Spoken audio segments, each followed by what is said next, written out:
Good morning, ladies and gentlemen. Welcome to the most awaited episode at alam namin na gusto-gusto niyo itong topic na to. Pero, naranasan niyo na bang ma-inlove? Ako, si Raisa Toktokan. And I'm Catherine Bustamante. Grabe ang exciting, no? Tama. Dahil pag-usapan natin ang love life ng mga estudyante. Very heart-fluttering pero super relatable talaga. At syempre, may special guest tayo today na magbabahagi ng kwento, karanasan at kunting secrets. Welcome, Miss Caroline Balingan. Okay, let's start. Kamusta ka naman, Miss Caroline? I'm okay. Okay. Ito yung tanong namin sa'yo. Okay lang ba na ma-in love kahit hindi mo pa alam kung anong gusto mo sa buhay? Oh, I think it's better for you to fall in love pag alam mo na yung gusto mo sa buhay. Kasi at least you're sure na, and at the same time, wala kang masasaktang tao. And even yourself, hindi mo siya masasaktan. Ang ganda naman ng sagot mo, ma'am. Yes. Grabe, no? Makaka-relate ka talaga sa ganitong sitwasyon, no? Tama. Love teaches us about ourselves in ways we do not expect. So, ayos naman ang puso mo ngayon. Well, right now, I'm happy. I'm currently happy naman. Okay. Paano ka ba makaka-move on sa isang tao lalo na kung lagi mo pa siyang nakikita sa school? Paano nga ba? So, on my perspective lang ha, kasi iba-iba naman tayo ng perspective. I think it's better for you na kahit nakikita mo siya sa school. Kasi for me, doon ka magbabase kung naka-move on ka nga ba eh.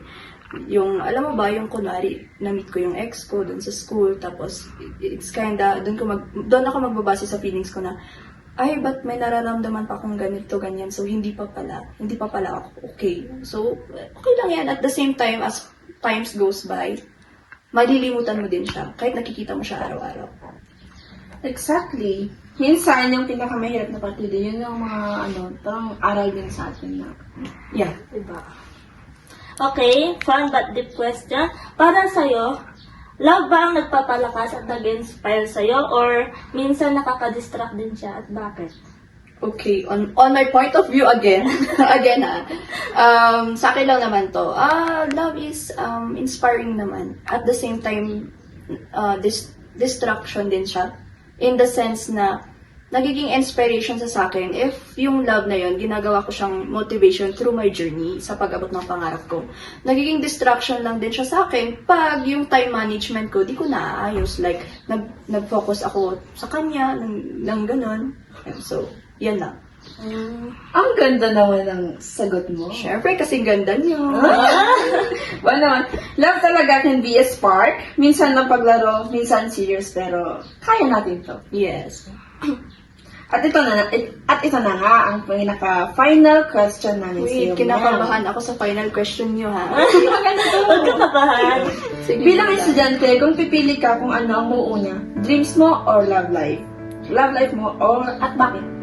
Okay. So, for me, I can choose both naman. Sa sinabi ko nga kanina na gawin mo siyang inspiration and motivation sa pag-abot ng pangarap mo. Just don't use it as a distraction. Ganun siya.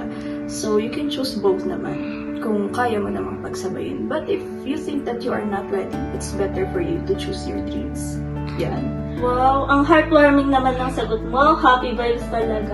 Yes, very. Alam naman ang mga in love. Exactly, best. Perfect ending full of hope, reflection, at good vibes lang. Yes. Sa lahat ng ating nakikinig, tandaan nyo, pwede tayong magmahal at mag-grow sa inyong dreams ng sabay.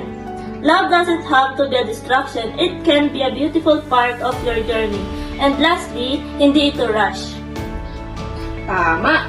Keep loving, keep chasing your dreams, at huwag kalimutan ngumiti along the way. Thank you so much, Miss Caroline, at sa pagbabahagi ng heartwarming mo, ng heart mo sa amin today. Yes, it's okay. At sa ating listeners, ito ang Pankailian Talks. Signing off with happy hearts at full smiles. Hanggang sa next episode, keep shining! At mag-iwan kami ng isang quotes. Love is inspiration but don't make it a reason to fail your education. Bye, Unknown. Bye guys, love big, dream bigger.